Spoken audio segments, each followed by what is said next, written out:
Learn Spanish through reading and listening. This is brought to you by Stephen French from stephenfrenchlanguages.com.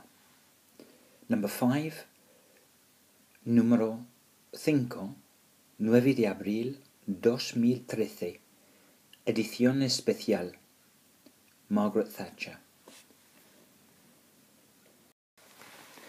Okay, so now what I'm going to do is I'm going to read the text through that I've created, and at the end I've put together some of the more difficult vocabulary items which I hope you'll find interesting and helpful to understanding the text. So here we go. I'm going to read it nice and slowly, and the Spanish is relatively simplified. So here we go. Margaret Thatcher murió 8 de abril de 2013. Nació en 1925. Fue una chica muy inteligente y un poco precoz. Durante su infancia recibió mucha influencia de su padre. La importancia de trabajar duro, por ejemplo. Su padre era de la clase media inglesa y fue dueño de una pequeña empresa en Grantham, una ciudad mediana. Fue a la Universidad de Oxford. Estudió química allá. También se interesó por la política.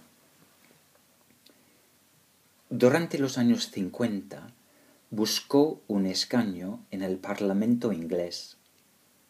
No tuvo éxito. Durante esta época encontró a su esposo rico futuro. Tuvo 2 gemelos en 1953. Poco después empezó a estudiar la ley inglesa con mucho éxito. En 1959 entró en el Parlamento inglés. Fue diputada de Finchley en el norte de Londres. En un mundo dominado por los hombres, trabajó bien. Tuvo suerte y hacia la fin de los años 60 progresó rápidamente en el Partido Conservador a causa de su inteligencia, su capacidad enorme de trabajar y su carácter fuerte. Durante la década se hizo el líder del Partido Conservador. En 1979 ganó las elecciones en este año y fue la primera mujer de ser primera ministra de Inglaterra. Cuando fue primera ministra había batallas enormes, batallas con los sindicatos, batallas con Argentina relativas a las Islas Malvinas y también con las otras naciones del mercado común. Hubo batallas violentas y brutales. Fue una conservadora de la derecha y fue partidaria de las ideas de los mercados libres sin la influencia del Estado. Creó unas divisiones en la sociedad inglesa y la Inglaterra actual es la creación de lo que pasó durante su gobierno conservador. Como dice la BBC, fue amada por unos y odiada por otros. Okay, so that's the end of the run through there, and I'm now going to go on just to highlight one or two of the vocabulary items. So, as I say, here are some vocabulary items to help. I'll go through them and perhaps elaborate a little bit on each of the particular words or verbs. So here we go. Murió. That means she died, and it comes from the verb morir, meaning to die. And it's slightly irregular in its formation. The next one down is nació. She was born. And this is the verb nacer, which means to be born. So nació, she was born. Okay, I've got a bit of colour coding here, which hopefully you'll find useful. We've got el dueño, which means owner, blue for a boy, or blue for the masculine noun. And then I've got 3 feminine nouns coming up next. La empresa, meaning company, enterprise or firm. La química, meaning chemistry. And la ley, meaning law. The next item down is se hizo. Now, se hizo means she became. And it's from the verb hacerse, which means to become. Now, se hizo looks slightly strange with the Z in there.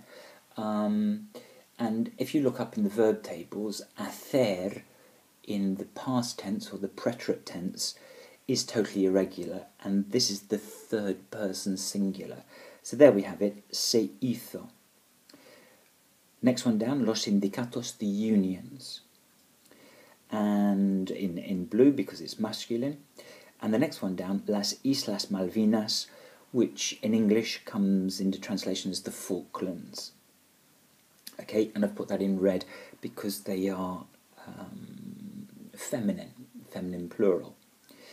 The next word down is an adjective. Now, actual means present day or now. It doesn't actually mean actual. So this is what we call an amigo falso. And I apologise for the spelling mistake there. Well spotted. It's not amigo, it's amigo. Okay, so there we have un amigo falso. And then going up to the top right, we've got a couple of adjectives left there. We've got amada, meaning loved, and that adjective is in the feminine form, amada, and then we've got odiada, meaning hated, and that's also an adjective in the feminine form. Of course, both of those would be in the masculine form, amado or odiado. So, this is Stephen French from StephenFrenchLanguages.com signing off. Now, hopefully you've found that useful. If you have found it useful, on the next slide I'm going to give you a little bit more information on how you can get some more information and some more materials if you are interested. So, if you have found this useful and you'd like some more, why don't you go over to learnspanishthroughreadingandlistening.wordpress.com. Now, I recognise that's an awful lot, but if you do head over there, or on the description of this particular video, under the description, it will have the web address for that particular blog. Just click on it and you'll whiz over to learnspanishthroughreadingandlistening.wordpress.com. You don't have to type everything in, and over there you'll basically see the blog post which I've formed this particular video from. And if you'd like some more information as well, why don't you go over to StephenFrenchLanguages.com. Well, I'll be coming back to you shortly. I hope you found that useful, and hasta pronto.